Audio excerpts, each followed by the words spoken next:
الحمدللہ رب العالمین والصلاة والسلام علی رسولہ الکریم اما بعد فاعوذ باللہ من الشیطان الرجیم بسم اللہ الرحمن الرحیم۔ معزز سامعین کرام، السلام علیکم ورحمۃ اللہ وبرکاتہ۔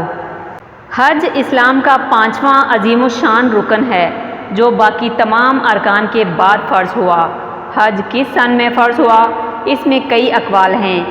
بعض نے 6 ہجری، بعض نے 8 ہجری اور بعض نے 9 ہجری میں حج کی فرضیت بیان کی ہے۔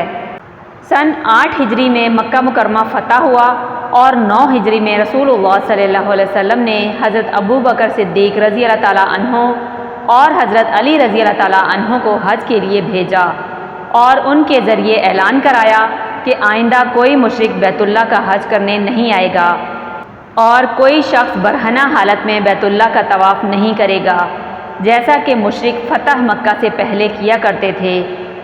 اس اعلان کے بعد اگلے سال 10 ہجری میں رسول اللہ صلی اللہ علیہ وسلم نے خود بنفس نفیس 1.25 لاکھ کے لگ بھگ صحابہ کرام رضی اللہ تعالیٰ عنہ کے ساتھ حج ادا فرمایا، جو حجۃ الوداع کے نام سے مشہور ہے۔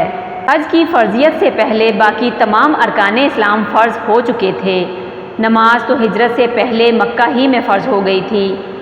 رمضان کے روزے اور زکوٰۃ ہجرت کے بعد مدینہ منورہ میں فرض ہوئے۔ جہاد اور قربانی کا حکم بھی حج سے پہلے آ چکا تھا۔ ان سب پر عمل بھی ہو رہا تھا۔ نمازیں پڑھی جا رہی تھیں، روزے رکھے جا رہے تھے، زکوٰۃ ادا ہو رہی تھی، قربانیاں بھی ہو رہی تھیں، جہاد بھی جاری تھا، مگر ان تمام چیزوں پر عمل ہونے کے باوجود اللہ تعالیٰ کی طرف سے ابھی تک تکمیل دین اور اتمام نعمت کا اعلان نہیں ہوا تھا۔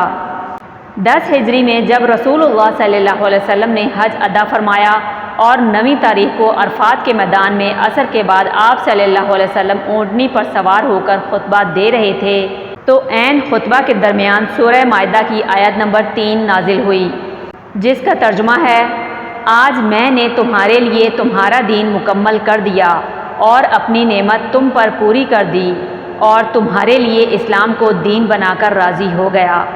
اس سے معلوم ہوا کہ آدمی خواہ نمازیں پڑھتا رہے، زکوٰۃ دیتا رہے اور باقی اعمال بھی کرتا رہے، لیکن حج فرض ہونے کے بعد حج نہ کرے تو اس کا دین مکمل نہیں ہوتا جب تک کہ حج ادا نہ کر لے۔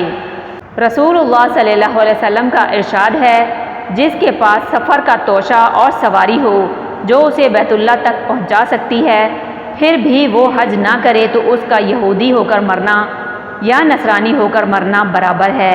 رسول اللہ صلی اللہ علیہ وسلم کی یہ کس قدر شدید تنبیہ اور وعید ہے، اس لیے حج فرض ہو جانے کے بعد حج کرنے میں دیر نہ کرنی چاہیے۔ بہت سے لوگ اس میں ٹال مٹول کرتے رہتے ہیں اور اولاد کی شادی بیاہ اور دنیا کے دھندوں کے نمٹنے کا انتظار کرتے رہتے ہیں۔ یہ بہت خطرناک بات ہے۔ زندگی کا کوئی بھروسہ نہیں، بعد میں موقع ملے یا نہ ملے۔ رسول اللہ صلی اللہ علیہ وسلم نے فرمایا: جو حج کا ارادہ رکھتا ہے اسے چاہیے کہ جلدی کرے۔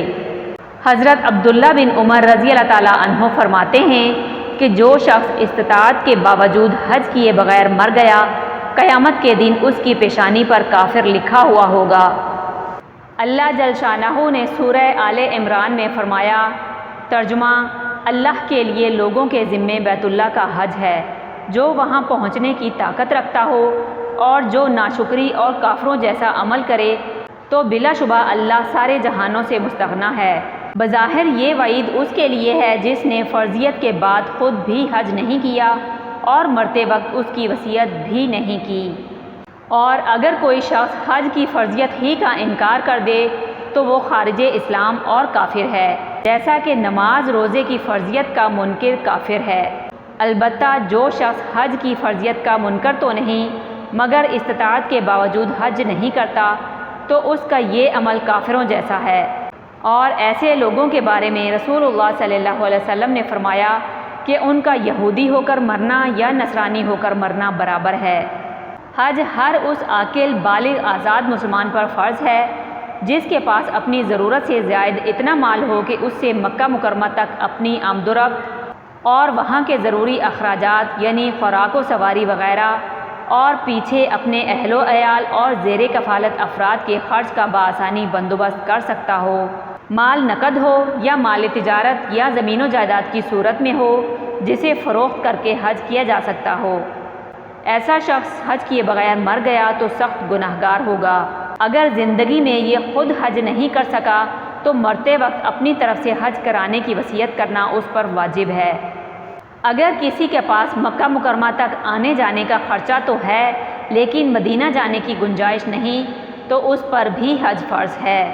زندگی میں حج صرف ایک بار فرض ہوتا ہے، اس کے بعد جو حج ہوگا نفلی حج ہوگا۔ البتہ اگر کسی نے حج کی نظر مانی تو اس سے حج بھی واجب ہو جائے گا۔ اللہ تعالیٰ توفیق دے تو حج فرض کے بعد نفلی حج اور عمرہ بھی کرنے چاہیے، جس کی حدیث میں بڑی فضیلت آئی ہے۔ رسول اللہ صلی اللہ علیہ وسلم نے فرمایا، لگاتار حج و عمرہ کرنا برے خاتمے سے حفاظت کا ذریعہ ہے اور فکر و تنگی کو روکتا ہے۔ اولاد کو چاہیے کہ استطاعت ہو تو اپنے حج فرض کے بعد والدین کے انتقال کے بعد ان کی طرف سے بھی حج کرے، مزید توفیق ہو تو اپنے دوسرے قریبی رشتہ داروں کی طرف سے بھی کرے۔ رسول اللہ صلی اللہ علیہ وسلم کا ارشاد ہے، جو شخص اپنے والدین کے انتقال کے بعد ان کی طرف سے حج کرے تو اس کے لیے جہنم کی آگ سے خلاصی ہے اور والدین کے لیے پورا حج لکھا جاتا ہے اور کرنے والے کو بھی پورا ثواب ملتا ہے۔ اور فرمایا کہ رشتہ داروں کے لیے اس سے بڑھ کر کوئی صلہ رحمی نہیں کہ ان کے مرنے کے بعد ان کی طرف سے حج کر کے اس کا ثواب ان کی قبر میں پہنچایا جائے۔